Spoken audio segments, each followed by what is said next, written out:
C'est un outil politique qui consiste à parler au plus grand nombre pour faire croire aux gens qu'on les rassure. J'entends parfois des ministres. Dans ma vie, j'ai entendu beaucoup de ministres faire de l'inflation pénale, et puis je vois encore aujourd'hui ce genre de comportements qui n'ont pas disparu. Mais vous savez, s'en prendre aux clients des prostituées, c'est pas très porteur, monsieur le ministre. Ce n'est pas une inflation pénale qui vous rapporte énormément de soutien. C'est au contraire s'attaquer à quelque chose qui est souvent appelé le plus vieux métier du monde, à une banalité, et que moi je qualifie comme étant une violence sexuelle exercée par les clients sur les personnes prostituées.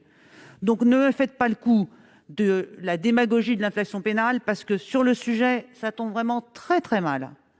En revanche, je rappelle qu'un mineur de 18 ans, je précise, mais qui se prostitue est considéré comme relevant de l'enfance en danger et de la protection de l'enfance.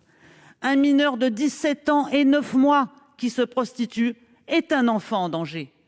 Mais le client devrait, lui, avoir une peine variable selon si le mineur est un mineur de moins de 15 ans ou un mineur de moins de 18 ans, alors qu'il est dans tous les cas un enfant en danger.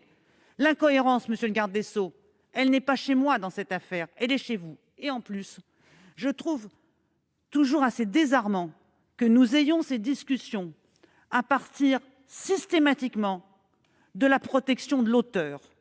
On ne parle pas des enfants, on ne parle pas des mineurs qui se prostituent, on parle de l'auteur qui serait contraint, qui serait exposé subitement à une plus grande sanction pénale parce qu'il a eu une relation sexuelle tarifée avec une mineure de 18 ans au lieu de 15 ans. C'est le point de vue de l'auteur, c'est le point de vue de la faute pénale et de la proportionnalité des peines du point de vue de l'auteur, mais ce n'est pas le point de vue que nous devrions avoir sur la protection globale des enfants de moins de 18 ans exposés aux clients de la prostitution. Je suis effectivement favorable à la pénalisation des clients,